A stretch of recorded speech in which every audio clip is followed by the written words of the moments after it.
आइए प्रेम से भगवान का नाम लें। जय जय अम्बे, जय जगदम्बे। जय अम्बे जय जय जगदम्बे जय अम्बे, जय जगदम्बे।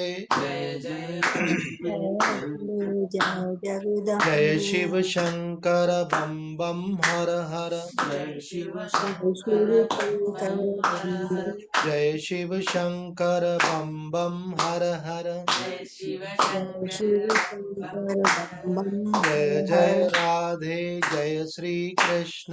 जय जय राधे जय श्री जय कृष्ण जय राधे, जय श्री कृष्ण।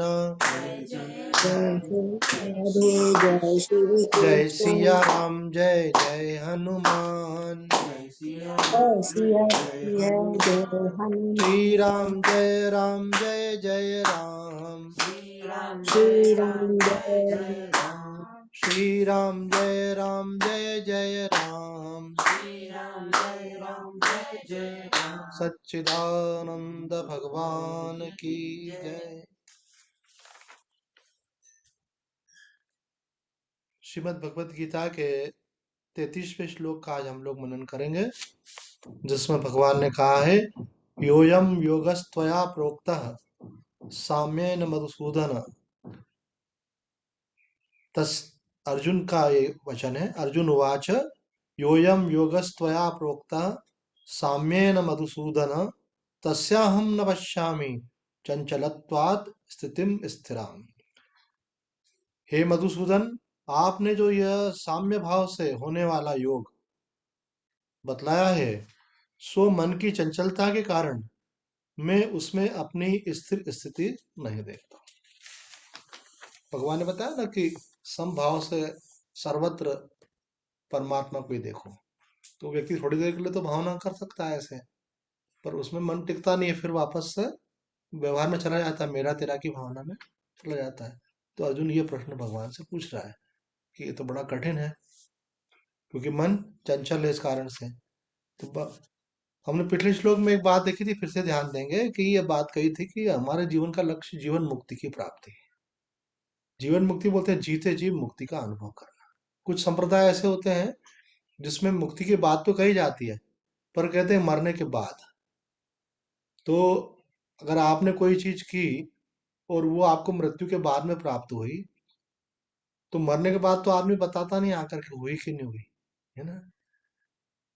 जैसे एक व्यक्ति को किसी ने बोला कि तुम नाक कटवा लोगे तो तुमको स्वर्ग का अनुभव होगा। तो बोले ऐसा थोड़ी होता है। बोले ना बिल्कुल होगा, मैं पक्का बता रहा हूँ आपको। तो उसने नाक कटवा ली।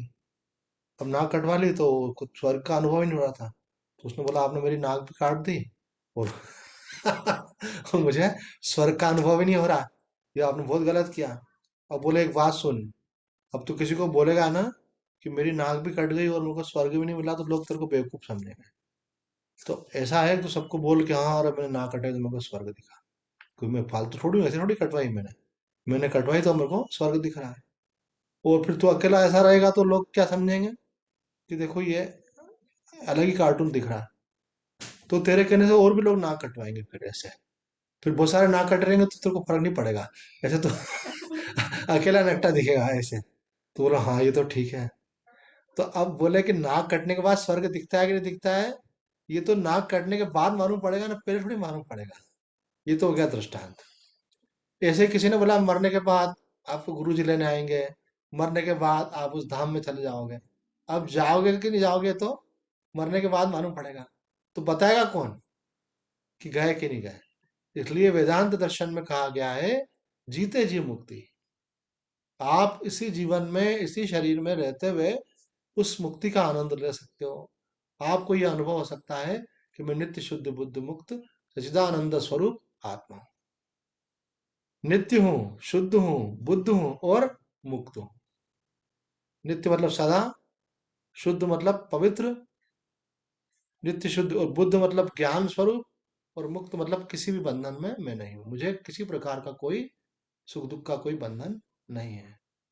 तो यह अनुभव आपको जीते जी हो सकता है। अब इसके लिए जरूरी क्या है? तो यहाँ मधुसूदन सरस्वती जी कहते हैं कि इसके लिए बताया था कि साधक को जीवन मुक्ति के लिए तत्व ज्ञान, मनोनाश और वासना क्षय का अभ्यास करना होता है। 3 चीजें करनी होंगी। एक तो आपको तत्व ज्ञान की प्राप्ति हो, अर्थात अपने ब्रह्म स्वरूप का बोध हो। दूसरा, उस बोध में आप टिके रहें, स्थिरता रहे, आपको मन के स्तर पर भी क्लेश नहीं हो। हालांकि आपका मन से संबंध छूट जाता है तत्व ज्ञान के बाद, लेकिन फिर भी व्यवहार के लिए मन तो रहता ही है ना। तो उस मन में भी किसी प्रकार का कोई क्लेश नहीं हो, तो उसके लिए बोल रहे मनोनाश भी होना चाहिए, मतलब मन की चंचलता का नाश होना चाहिए। अब उदाहरण के लिए आप हो गए ब्रह्मज्ञानी, और आपका मन बोल रहा है चलो हरिद्वार। अब शरीर आपका बीमार है, अरे क्या करें, शरीर बीमार है, जा नहीं सकते हैं, हरिद्वार जाने का मन हो रहा है। अरे जाने का मन क्यों हो रहा है? ये भी तो मन की चंचलता है ना, जहाँ वहीं आनंद से रहो ना। जब परमात्मा सर्वत्र है और तुम स्वयं परमात्मा स्वरूप हो गए, तो मन की चंचलता क्यों? तो इसके लिए उड़िया बाबा जी कहते हैं कि ज्ञान से अज्ञान की निवृत्ति तो हो गई, लेकिन मन का विक्षेप जो है वो ध्यान के द्वारा, एकाग्रता के द्वारा ही दूर हो। तो वही बात यहाँ कह रहे हैं कि तत्व ज्ञान के साथ मनोनाश भी होना चाहिए, मन की चंचलता का भी नाश होना चाहिए, और उसके साथ साथ वासना का क्षय भी होना चाहिए। वासना क्या होता है कि अपन ने पहले जो भी कहीं पे भी जो सुख लिए होते हैं ना, उन सबके संस्कार रहते हैं, वो संस्कार हमको उधर खींचते हैं। मन भरता ही नहीं है व्यक्ति का, फिर भी वही चीजें चाहता है ऐसा। तो वासना के संस्कार अगर खत्म हो जाए, तो आपके मन को घसीटने वाला कोई नहीं है। अभी अपन को मालूम नहीं पड़ता, अपन इच्छाओं के द्वारा बंधे रहते हैं, इच्छाएं हमको घसीटती रहती हैं। वो बोला आज मेरी इच्छा हो रही है कि वो खाएं, आज मेरी इच्छा हो रही है कि वो देखें, आज मेरी इच्छा हो रही है उससे मिल के आ जाए, मेरी ऐसी इच्छा है कि ऐसा हो जाए, और अब तो दिक्कत में आ गए। छोटी छोटी इच्छा है तो ठीक है, आपने किया और खत्म हो गया। और आपकी कोई बड़ी इच्छा हो गई तो 10 साल 20 साल आपका ले जाएगी। इच्छा करने का मतलब है तत्काल तनाव को लेना। आपने कोई इच्छा की, तो कब तनाव कब खत्म होगा? जब इच्छा पूरी होगी, तब तक आपके ऊपर लगातार एक तनाव रहेगा। इसलिए इच्छा मत करो, जो मन में विचार है कर लो, हो जाए तो ठीक है, नहीं हो जाए तो ठीक है। हो जाए तो भगवान की कृपा, और नहीं हो जाए तो भगवान की डबल कृपा। और डबल कृपा कैसे? डबल कृपा ऐसे कि हम भूल कर सकते हैं, लेकिन भगवान हमारे माता पिता है, वो हमको बहुत प्यार करते हैं, तो वो जानते हैं कि हमारी भलाई किसमें है। तो अगर हम कोई अनुचित इच्छा करते हैं, तो भगवान क्या करते हैं, वो इच्छा को पूरा नहीं करते। है ना? आप अपनी माँ से ऐसी चीज मांगो जो आपके स्वास्थ्य को हानि पहुंचाती हो, जो आपके लिए उचित नहीं हो, तो क्या माँ पूरी करेगी आपकी वो इच्छा? नहीं करेगी। पर आपको मालूम नहीं तो आप तो बोल सकते हो ऐसा। तो ऐसा संसार में हम कई चीजों की मांग करते हैं, उनका परिणाम हमको मालूम नहीं होता। मानो उदाहरण के लिए आप कोई मकान का सौदा करने गए, ये मकान मुझे मिल जाए, इसमें मैं रहूंगा, और आपने देखा उसके अंदर कोई बाधा आ गई, तो साधारण मनुष्य का मन तो खराब हो जाता है। अरे इतना बढ़िया मेरा मकान का सौदा होने वाला था और उसमें बाधा आ गई। तो भगवान का भक्त ऐसा नहीं सोचता, भगवान का भक्त ऐसा सोचता है कि मैंने तो कोशिश करी फिर भी नहीं हुआ, इसका मतलब भगवान नहीं चाहते थे। और भगवान क्यों नहीं चाहते थे? कि इसमें मेरा भला है। और भला कैसे है? बोला अभी मुझे मालूम नहीं है, बाद में मालूम पड़ता। कोई हिडन रीजंस रहते हैं ना ऐसे। है ना? एक एक व्यक्ति अपनी कन्या का विवाह करने के लिए लगा हुआ था, तो वो उनके घर में लड़के वाले देखने के लिए आए उनकी बिटिया को। तो मैं आश्रम में था, तो मेरे सामने ही आए गुरु जी के साथ वहां पे। तो वो बोले गुरु जी से माथा टेक के आशीर्वाद लेके गया। वो फिर वो 3-4 घंटे के बाद आया, तो मैंने, उनका नाम कमल था, तो मैंने कहा कमल जी क्या हुआ? तो बोले भगवान की कृपा है। और उसके चेहरे में भी जरा सा भी दबाव नहीं था। तो मैंने कहा नहीं वो तो ठीक है, कृपा तो है, पर फिर भी जानकारी के लिए। तो बोले नहीं, बात नहीं बनी। तो मैंने बोला यार आपका चेहरा थोड़ा सा डाउन नहीं हुआ? कारण कि लड़की आपकी काफी बड़ी हो गई है, 28 साल की हो गई। तो आजकल तो लड़कियां वैसे ही लेट मैरिज कर रही हैं, 25 से 30 के बीच में। उस समय तो 25 तक कर लेती थी, तो वो ऑलरेडी लेट हो चुकी थी। और दूसरी बात है कि बहुत संपन्न परिवार की थी, तो दहेज की भी कोई दिक्कत नहीं थी। मिल मालिक की बेटी थी वो। हाँ, पढ़ी लिखी भी थी, व्यवहार कुशल भी थी। बस थोड़ा रंग उसका जरूर थोड़ा सा सांवला था, बाकी कोई कमी नहीं थी उसमें।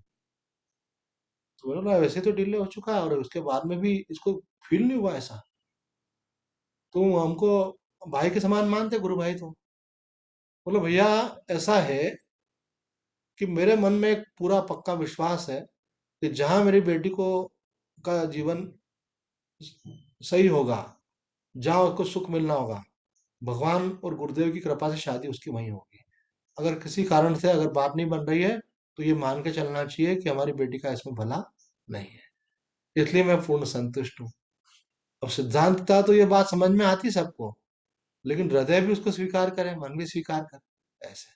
तो भगवान का भक्त जो होता है ना, उसका काम हो जाए तो एक हाथ में लड्डू, और काम नहीं हो तो दोनों हाथ में लड्डू। वो बोलता है, अरे बहुत बढ़िया, बच गया अपन, गलत फंसने वाले थे, भगवान ने बचा लिया। और ये ऐसा नहीं है, दिल को बहलाने के लिए नहीं है, ये सचमुच में ऐसा है। एक बार आप भगवान से कनेक्ट हो तो भगवान की कृपा आपकी तरफ प्रवाहित होना शुरू हो जाती है। जैसे कोई व्यक्ति अगर आपके ऊपर जो विश्वास करने लगता है, तो आपकी जिम्मेदारी और बढ़ जाती है।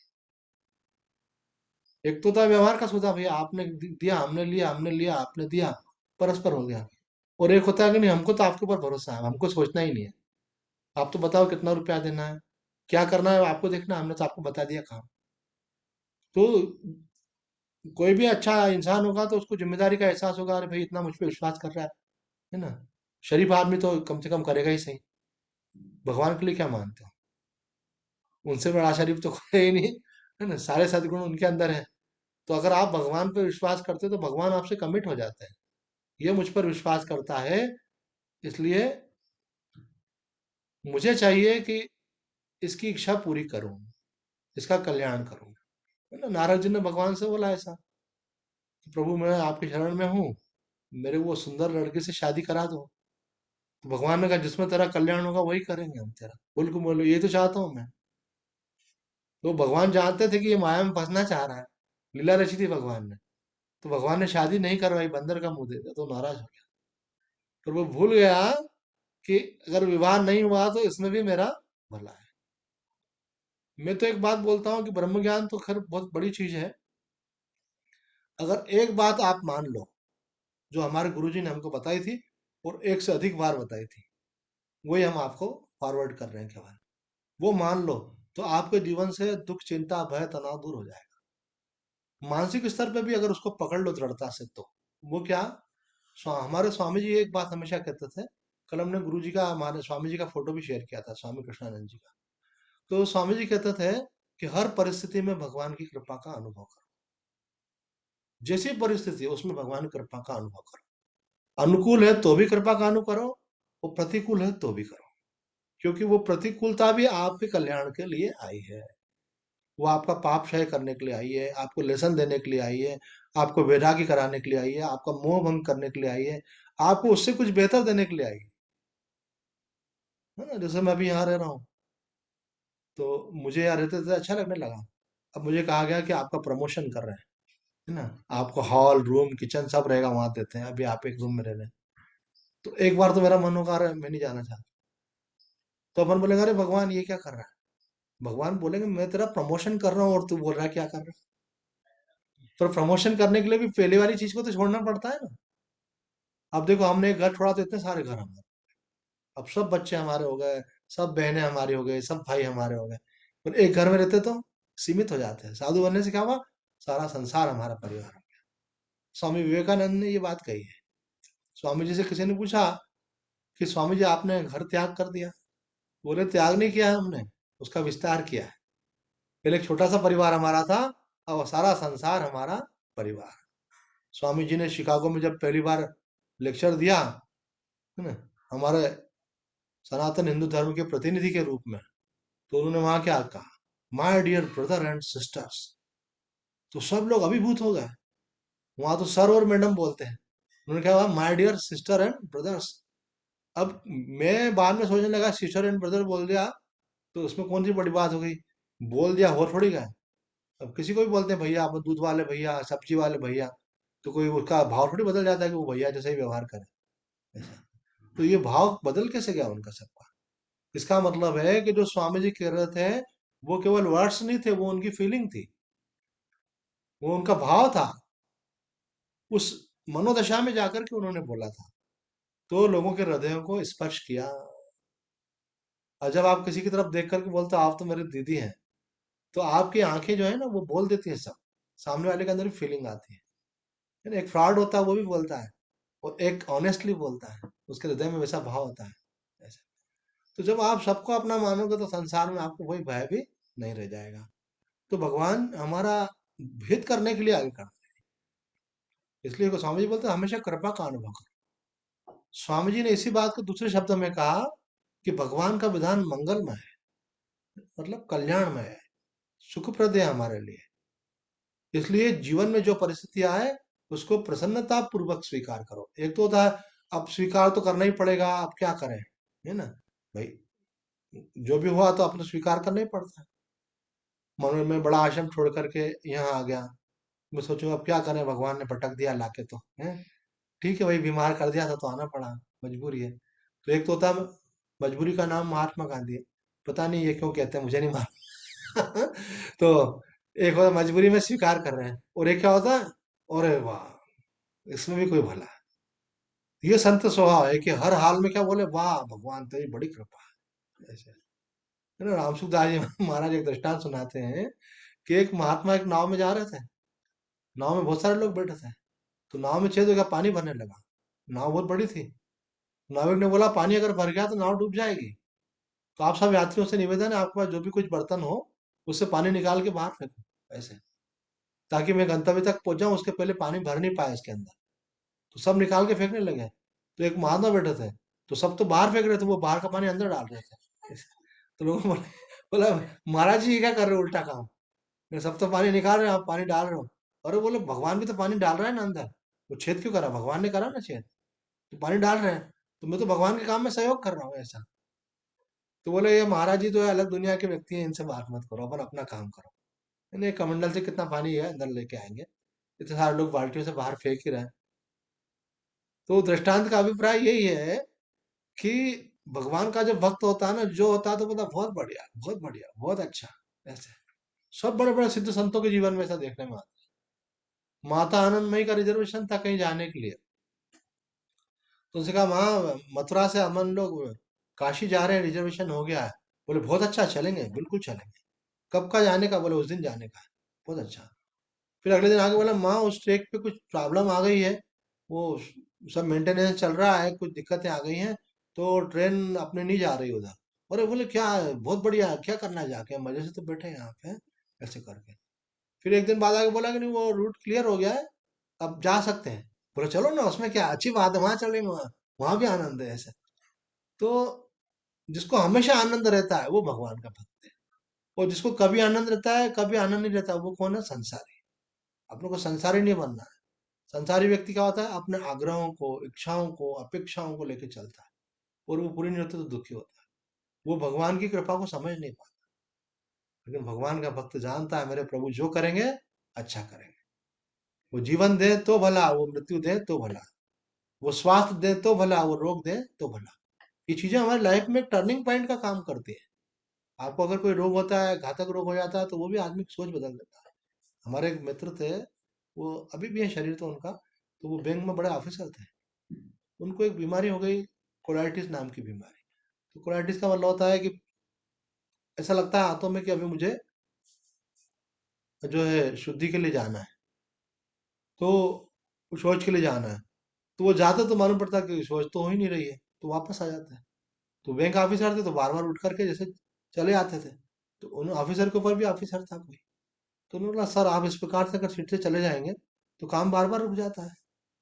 तो इन्होंने जवाब दिया कि मुझे मजा आता है कि बार बार लेटरिन जाने में, मुझे फील हो रहा है ऐसा तो मैं जाता हूँ। तो बोला ये आपका पर्सनल मैटर है, इससे हमको मतलब नहीं है।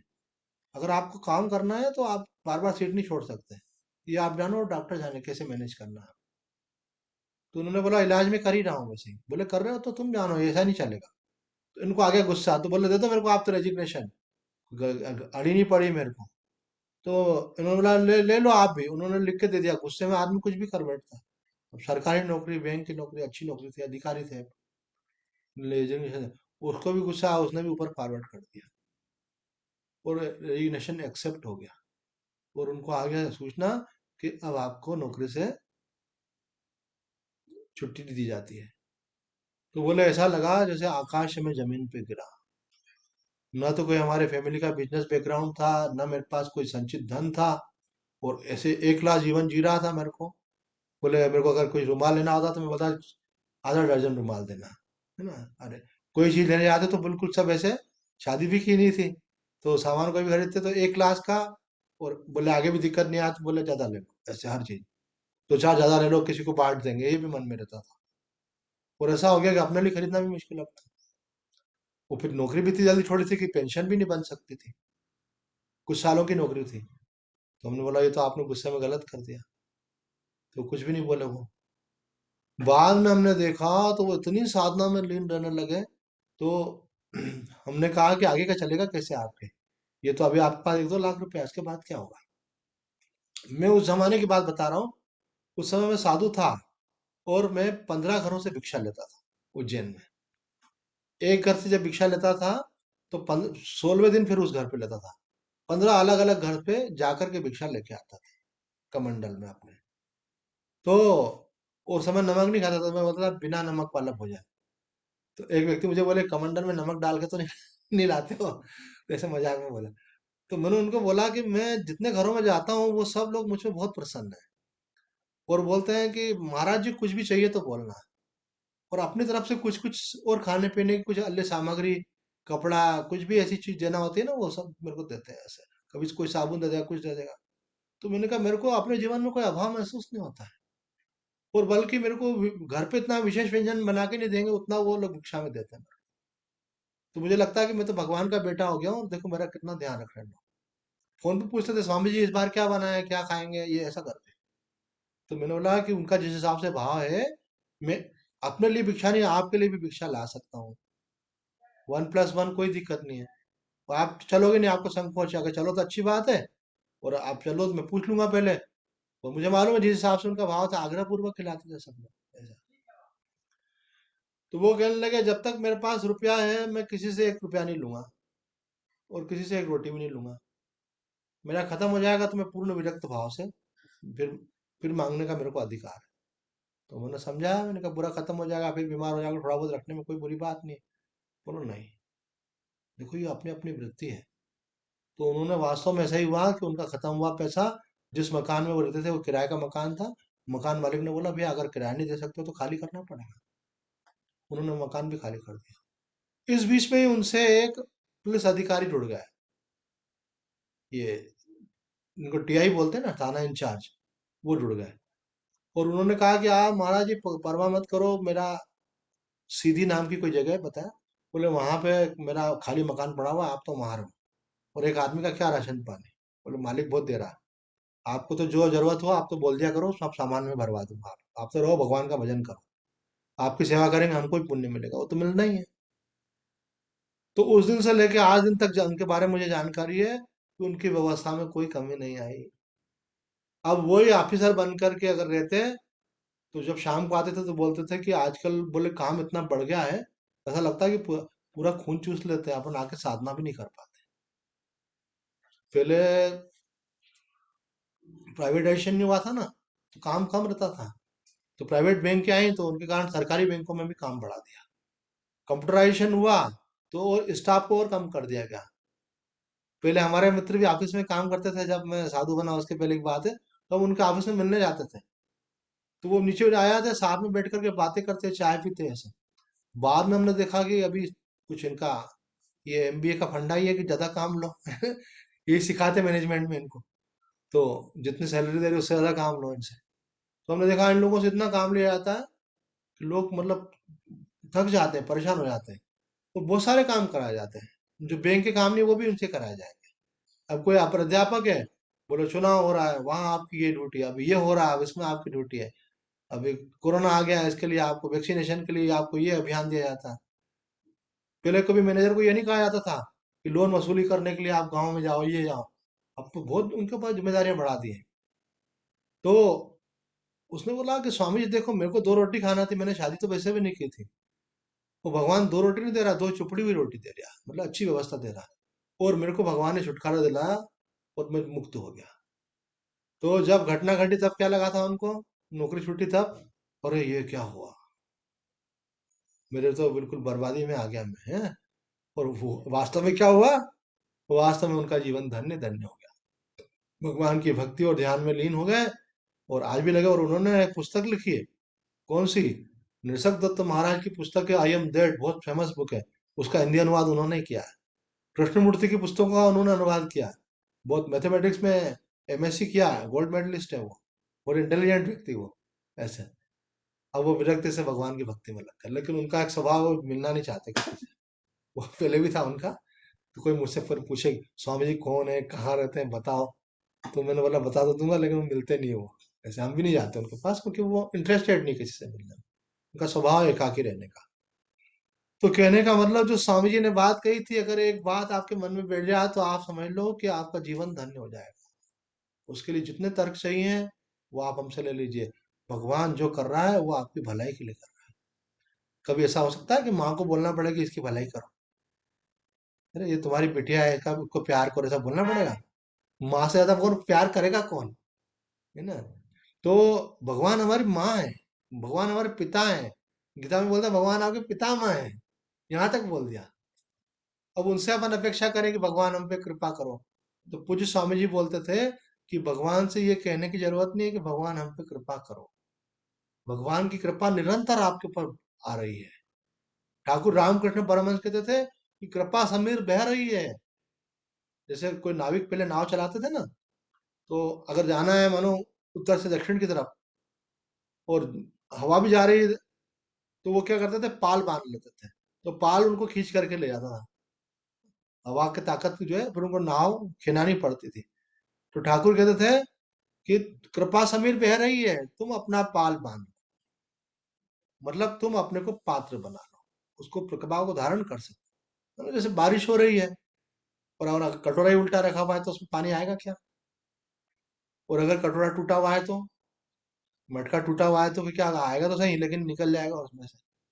तो हम अपने आप को तैयार करें, रिसेप्टिव बनाए, भगवान की कृपा निरंतर हो। भगवान को धन्यवाद देना सीखें। अगर बोलना है तो भगवान हमको इस लायक बना के हम तुम्हारी कृपा को महसूस कर सके, हमारे दोष दूर हो। उसमें आपको भी थोड़ी हेल्प करनी पड़ेगी, है ना? भगवान की कृपा तो हो रही है, ये सत्संग मिल रहा है, ये क्या कोई साधारण बात है क्या? आज मेरी भी इच्छा होती है, जैसा सत्संग में कर रहा हूँ, ऐसा कोई सत्संग मिलता हो तो वहां चले जाओ। मुझे तो मालूम नहीं है कहाँ मिलता है ऐसा सत्संग। ऑनलाइन तो मिल रहा है, वीडियोस बने हुए मिल रहे हैं, यूट्यूब पे मिल जाता है, लेकिन प्रत्यक्ष मुझे तो नहीं मिला कहीं ऐसा। मैं पूरे उज्जैन में रहा तो मुझे कोई नहीं मिला महात्मा ऐसा कि जो रोज ऐसा सत्संग करता हो, वेदांत पे, गीता पे, जैसे। कथावाचक अलग चीज होती है, महात्मा अलग बात होती है, जैसे। तो मैं ये नहीं बोल रहा हूँ कि मैं आपके लिए बहुत बड़ी उपलब्धि हूँ, लेकिन मैं बता रहा हूँ, मैं अपना पर्सनल बता रहा हूँ कि मुझे ऐसा मिले तो मैं मानूंगा बहुत बड़ी उपलब्धि है। क्योंकि ऐसा हो ही नहीं सकता है कि जैसा आदमी सुने वैसे उसकी वृत्ति नहीं बने, धीरे धीरे वृत्ति बनती है उसकी। तो मधुसूदन सरस्वती जी कहते हैं कि जीते जी मुक्ति की प्राप्ति आपको करनी है, ये आपके जीवन का लक्ष्य है। समस्त बंधनों से मुक्त होना। भगवान ने मानव का शरीर आपको इसी के लिए दिया है। ऐसा थोड़ी कि अपन ने खाना खा लिया, मकान बना लिया तो धन्य हो गए, ना अपने बच्चे पैदा कर लिए और उनकी शादी कर दी तो धन्य हो गए। ऐसे धन्य क्या हो गए? फिर वापस वही अलग कोर्स चलने वाला है। अगर अच्छे कर्म करके फिर आप मनुष्य बने फिर से, तो फिर वापस एबीसीडी वही पढ़ाई करना पड़ेगी, वही नौकरी धंधा करना पड़ेगा, वही शादी ब्याह होगा, वही बच्चे, वही फिर उनका विवाह करो, फिर वही टेंशन। सुबह होती है, शाम होती है, जिंदगी यूं ही तमाम होती है। मुझसे किसी ने पूछा था, प्रसंगवश आया तो बात, कि स्वामी जी आप साधु क्यों बने? तो मैंने कहा मैं साधु इसलिए बना कि मेरे 3 बड़े भाई थे, मेरी 3 बड़ी बहनें थी। तो मैं अपने भाई बहनों को मैंने देखा, उनकी जब शादियां हुई, मैं जवान हुआ तब तक, तो मैंने उनका जीवन देखा। मैंने कहा ये सुबह से शाम काम में लगे रहते हैं, फिर खाना खाते हैं, सो जाते हैं, फिर उठते हैं, फिर वापस काम धंधे से लग जाते हैं। तो मुझे लगा कि ये जीवन मुझे स्वीकार नहीं है, अंदर से आया, किसी ने सिखाया नहीं था। मैं तो स्कूल में पढ़ता था, तभी मेरे मन में ये विचार आने लगा। मैंने कहा ये जीवन मुझे स्वीकार नहीं है। पर मुझे समझ में नहीं आता था, मेरे को ये जीवन नहीं स्वीकार है तो करूं क्या? फिर एक महात्मा जी मिल गए, उनको मैंने कहा कि गुरु जी ये लोग जो जीवन जीते हैं ना, सुबह उठते हैं और इस प्रकार से फिर अपना करते हैं, और फिर ये काम धंधे से लग जाते हैं, और फिर आके सो जाते हैं, और फिर एक दिन इनको मिलता है छुट्टी का दिन, थोड़ा घूम फिर लिया तो, और हमेशा काम की चिंता करते रहते हैं, तो इनका मन हमेशा कमाने में। मैंने कहा मेरे को ये सब अच्छा नहीं लगता है, मुझे लगता है ये जीवन इसलिए नहीं मिला। उन महाराज जी ने मुझे पूरी तरह से चीजें समझा दी कि जीवन का लक्ष्य ये नहीं है, ये करो मत करो अलग बात है, जीवन का लक्ष्य ये नहीं। जीवन का लक्ष्य कोई भगवान ने जिस काम के लिए तुमको भेजा है, वो लक्ष्य है कि तुम इस जीवन में रहते हुए तुमको ये अनुभव हो जाए कि तुम ये शरीर नहीं हो, मन बुद्धि नहीं हो, तुम प्राण नहीं हो, तुम इन सबसे परे सच्चिदानंद स्वरूप आत्मा, और वह आत्मा परमात्मा से अभिन्न है, और तुम यहाँ जीते जी मुक्त हो। उस आनंद का अनुभव करने के लिए भेजा है, और वो नहीं हुआ तो फिर बार बार आना जाना पड़ेगा, और गलत कर्म हो गए तो कष्ट भोगने पड़ेंगे, नीचे की योनि में जाना पड़ेगा। गीता में भगवान ने कहा है, अधोगच्छन्ति तामसा, अगर तामसिक कर्म हमारे हो गए तो हमारी अधोगति हो जाती है, कीट पतंग आदि नीचे की योनि में जाना पड़ेगा। ऊर्ध्वम गच्छन्ति सत्वस्था, और अगर ज्यादा अच्छे काम कर दिए तो स्वर्ग लोग चले जाओगे, स्वर्ग में आपके पुण्यों का क्षय होने के बाद फिर वापस टपका देंगे। क्षीणे पुण्य मृत्यु लोकम विशंति, गीता जी में बताया। तो बहुत अच्छे काम किए आपने, पुण्य के काम किए, तो उससे क्या हो जाएगा, उससे आप स्वर्ग में चले जाओगे मरने के बाद। पुण्यों का भोग करोगे, बैलेंस खत्म हुआ पुण्य का, फिर वापस मरोगे। मध्य तिष्ठन्ति मानवा, और आपने बैलेंस किया, न ज्यादा अच्छे न ज्यादा खराब, तो आपको फिर से मनुष्य शरीर मिलेगा, उसमें सुख दुख का भोग करना पड़ेगा। मुक्ति थोड़ी मिलने वाली है। मुक्ति तो तब मिलेगी जब कोई संत का सत्संग सुनेंगे, और आपको ये लक्ष्य निर्धारित होगा कि मेरे जीवन का लक्ष्य मुक्ति है। जब आपको ये समझ में आएगा कि मेरे जीवन का लक्ष्य भगवत शरणागति है, शरणागति से अहंकार का नाश हो जाता है, भगवत तत्व से प्रेम होकर के भगवान में अपना अहम विलीन हो जाता है, जीते जी परम आनंद की अवस्था। जैसे भगवान का भक्त जो है ना, रमन महर्षि जी कहते हैं कि भक्ति का मतलब ये नहीं है कि आप भगवान से अपना सेपरेशन बना के रखो। जो सेपरेशन बना के रखे वो तो विभक्त है। भक्त वह जो भगवान से जुड़ जाता है ना। एक शब्द है भक्त, और दूसरा क्या है, विभक्त। विभक्त मतलब अलग होना, तो भगवान से एक होना है। तो आप पहले सेवक दास मान सकते हो अपने को कि मैं भगवान का सेवक हूँ, मैं भगवान का दास हूँ, लेकिन बाद में आप अपने आप को इस रूप में भी नहीं रख सकते, बोले मैं हूं ही नहीं, भगवान ही है। ये ये शरीर भगवान का ही है, भगवान इसके द्वारा कर्म करवा रहे हैं, सब कुछ उनका, उनकी लीला, और वास्तविकता भी यही है। कल्प के आदि में एक भगवान ही थे, कल्प के अंत में एक भगवान ही रहेंगे, तो बीच में कहाँ से दूसरे आ गए। वो भगवान ही जो है एक से अनेक हो गए, एको हम भविष्याम, एक से अनेक हो गए। तो ये सब जितना हम देख रहे हैं भगवान है, लेकिन अभी अनुभव नहीं है। मान सकते हैं, अनुभूति का मार्ग हमको महात्मा बताते हैं। तो यहाँ मधुसूदन सरस्वती जी कहते हैं कि मेरे साथ ये एक दोष है कि अगर अगला श्लोक लेने के पहले पिछले श्लोक पर थोड़ी सी बात करी तो उसी की विस्तार से चर्चा हो जाती है, क्योंकि ये गीता जी की महिमा है। भगवान की वाणी नित्य नव है, जितनी बार पढ़ोगे ना उसमें से उतने नए अर्थ निकले। तो यहाँ कहते हैं मधुसूदन सरस्वती जी कि जीवन मुक्ति की प्राप्ति के लिए आपको तत्व ज्ञान, मनोनाश और वासनाशय तीनों अनिवार्य है। तत्व ज्ञान के लिए बतलाया था कि तत्व ज्ञान क्या है, किसी भी प्रकार बार बार तत्व का स्मरण करते रहना तत्व ज्ञान का अभ्यास है। जैसे कि योग वशिष्ठ में कहा गया है, उस ब्रह्म का चिंतन करना, उसकी चर्चा करना, और एक दूसरे से उसी के विषय में प्रश्नोत्तर करना, ऐसी जो एकमात्र ब्रह्म परायणता है, इसे पंडित जन ब्रह्माभ्यास कहते हैं। कहते हैं आपको जीवन मुक्ति के लिए तत्व ज्ञान का अभ्यास करना होता है। तत्व ज्ञान का अभ्यास क्या है, किसी प्रकार से तत्व की चर्चा आप सुने, किसी प्रकार से तत्व का आप पठन करें, किसी से बातचीत करें परस्पर, उसके बारे में प्रश्नोत्तर करें, तो क्या होगा, आपके मन में धीरे धीरे वो तत्व की धारणा हो जाएगी कि हम वास्तव में वो हैं, भूल से ये मान बैठे, गलती हमसे हो रही है, तो गलती छूटने लगेगी, तत्व में स्थिति होने लगेगी। तो कहते हैं तत्व ज्ञान का अभ्यास ही है। अब पूछा भाई मनोनाश वासनाशय का अभ्यास क्या है, तो कहते हैं दृश्य प्रतीति के विरोधी योग अभ्यास मनोनाश का अभ्यास है। ये जो दृश्य है ना, ये सत्य नहीं है, झूठा है। ये बात हमारे शास्त्रों में बार बार कही है। रात को सोते तो दिखता है क्या कुछ, नहीं। गहरी निद्रा में कोई अनुभव होता है, नहीं। ये मन के कारण हमको सब अनुभव हो रहा है, तो बोलो ये वास्तविक नहीं है। दृश्य की असंभवता के बोध से राग द्वेष आदि के क्षीण हो जाने पर घनीभूत प्रेम प्रकट होता है। बोले अभी हमारा क्या, संसार में जो अनुकूलता है उसमें तो राग है, जो प्रतिकूलता है उसमें थोड़ा सा नाराजगी है, शिकायत है, द्वेष है, तो उस कारण से हम संसार में बंधे हुए हैं। जब हम मानेंगे है ही मिथ्या, तो उससे राग द्वेष होगा ही नहीं। जैसे आप बताओ, रात को सपने में आकर के आपको किसी ने कुछ बड़ी वस्तु दी, मानो एक धनराशि दी, तो सुबह उठने के बाद आप जो सपने में धनराशि प्राप्त हुई, उसके लिए उसको धन्यवाद लगाओगे क्या, कौन, नहीं लगाओ, क्यों, क्योंकि वास्तव में वो प्राप्त ही नहीं हुआ, वो तो सपना था। और रात को सपने में आके किसी ने आपसे झगड़ा किया, तो सुबह उठ करके आप उससे झगड़ा करोगे क्या, मेरे से झगड़ा क्यों किया, आप क्या बोलोगे, अरे वो तो सपना था। तो ज्ञानी के लिए शास्त्र के अनुसार ये जो जगत है ये भी एक सपने के समान है, ये सत्य नहीं है। तो यहाँ बोल रहे हैं ये वास्तव में हुआ ही नहीं है, ये केवल माया के कारण प्रतीत होता है। मैं देख रहा था कोई टीवी सीरियल के अंदर दिखा रहे थे ना, आप लोगों ने भी किसी ने देखा होगा तारिक मेहता का उल्टा चश्मा। तो उसमें दिखा रहे छोटे छोटे बच्चे जो है ना वहां पे, वो बच्चे एक मंच के ऊपर मंचन कर रहे हैं। तो बच्चे ही एक पापा बन गया, एक बच्चा ही बेटा बन गया, और बच्चे की आंख चली गई। तो पापा जो है बोल रहा पापा मेरी आंख चली गई, मेरे को दिख नहीं रहा है। वो डॉक्टर के पास जाते हैं, वो नाटक में दिखाया। तो डॉक्टर बोलता है कि इलाज तो हो जाएगा लेकिन 1 लाख रुपया खर्च होगा। बोले मेरे पास 1 लाख रुपया नहीं है। तो बोले बेटा हम कुछ नहीं कर सकते, हमारे पास पैसा थोड़ी कि तुम्हारा इलाज करते रहे, तुमको इलाज कराना है तो तुम जाओ ऐसे।